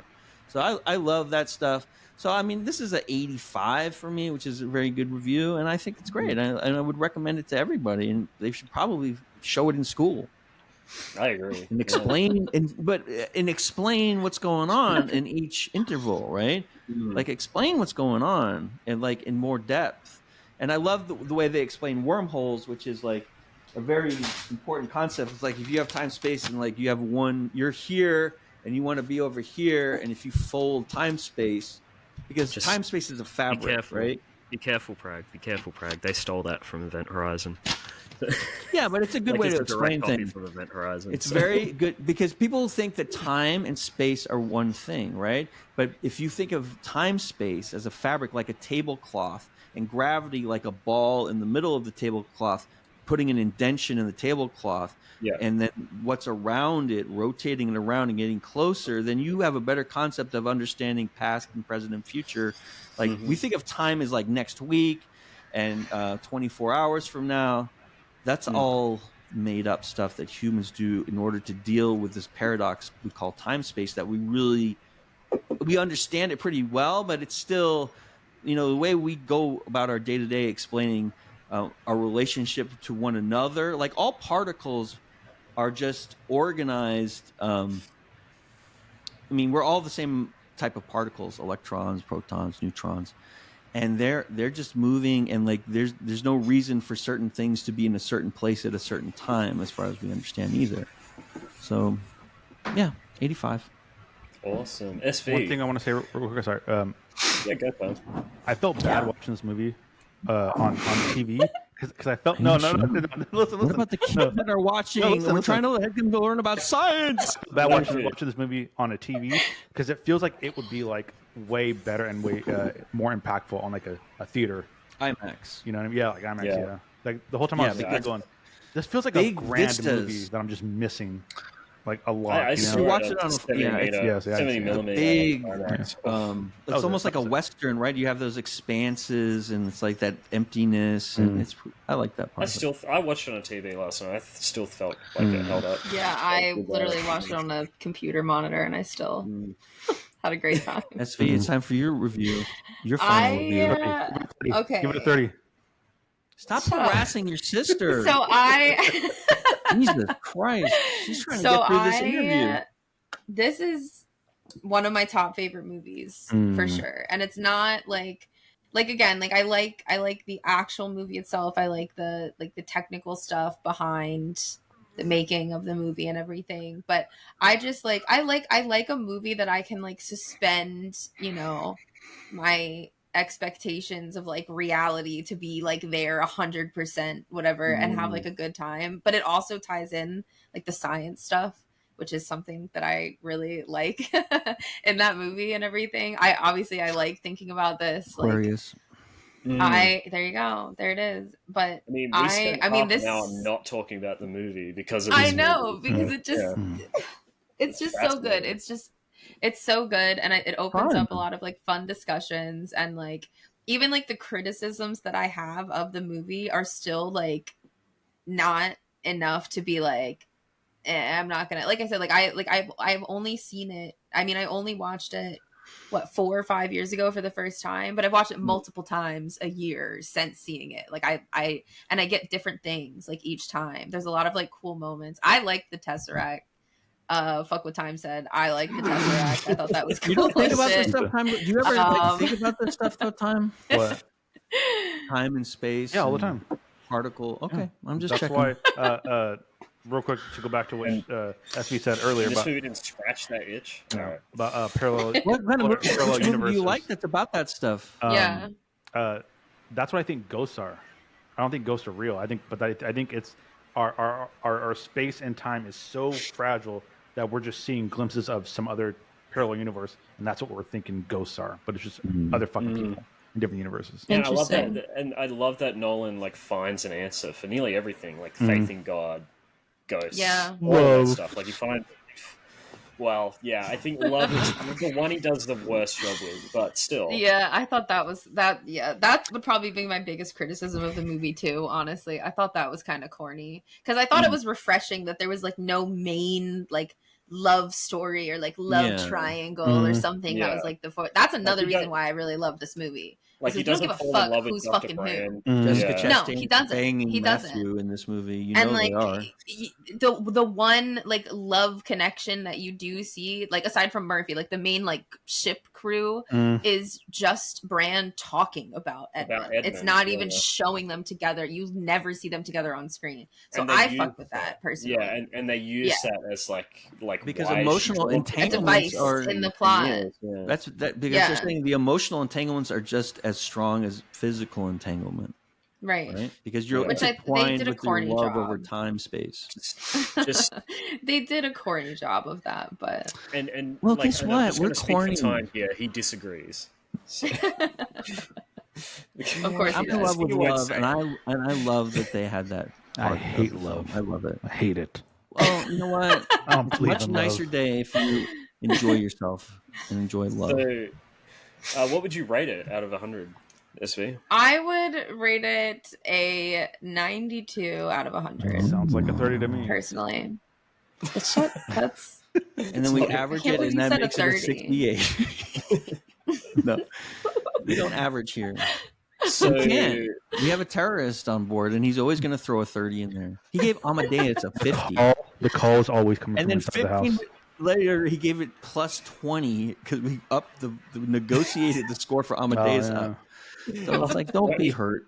You did I'm negotiate still with hurt by terrorists. their review of Grizzly Man. Listen, I have I bad know. dreams. When I can't sleep at night, I think about your review of Grizzly Man and how much it hurt me. You should, 'Cause I as you love should. that movie. As you And should. guys hammered me. there was a time Mm-hmm. when I would have given this movie a full 100. When 2014, when I first saw this, I would have given it 100. But 100? since rewatching it, there are stuff that that doesn't really work for me. And in the end, I think I'd give it an 80. I love this film. I think it's fantastic. As you guys know, that's an Australian 80, not a US 80. So, right. I mean, Conversion that's the other rates and problem. We have whatnot. different yeah, scale. A pass Yeah. mark for Australia. I started to is give a 50%, color. So factor Yeah. that in. But yeah, I love this movie. It's I think it's visually dazzling, and I think some of the sequences in this are some of the most exciting things you'll see in any film. And I like when Matthew McConaughey, when Matthew McConaughey says they're not mountains, they're waves. I don't understand how Time doesn't watch it and go, this is one of the best films I've ever seen. I know. That's such a crazy moment. No, it's a one-word review, and the review is boring. That's Yeah. it. That's all you get. That's wine. crazy. That's I'm just crazy. joking. No, and then And expand on it. Pragpro- We Saying it's appreciate it. boring is so crazy. And Pragpro always questions me when I ask, like, because the amount of times I've gone, like, okay, Time, I'm going to ask the question, what did you think of this film? And Pragpro's always like, why do you always ask him from the start? Yeah, Why because do you always do that? no, because you pin And your I'm like- emotions to the review of your friend on You know your what? This is why. like whatever This your is review why. of This is this why. movie is. This This should is be the reason important, not what why. other people say. Because I- you let him disorganize your emotions when you allow that, You know right? what? Because now he's infiltrating your thought patterns, and you're like, oh, You know I what? hope he likes it, and I'm you just gonna have to take do the you, risk. baby. Take I'm it going to take the risk every time. Take it. So we can actually talk because about that's what why we time love doesn't love, like because take you us love that down. roller love, coaster, you because know? maybe he does love it and you love it together with him, and then I you feel finally like can kiss him. I feel like Time's banking on the fact that people aren't going to watch up to this point, and so they're not going to know. They're going to think He he loves loves this is I'm not gonna hear To be him honest, just you know, he's just yes, telling us what shred. his review is. He really loved the movie. You hear all the good stuff he's saying? Yeah.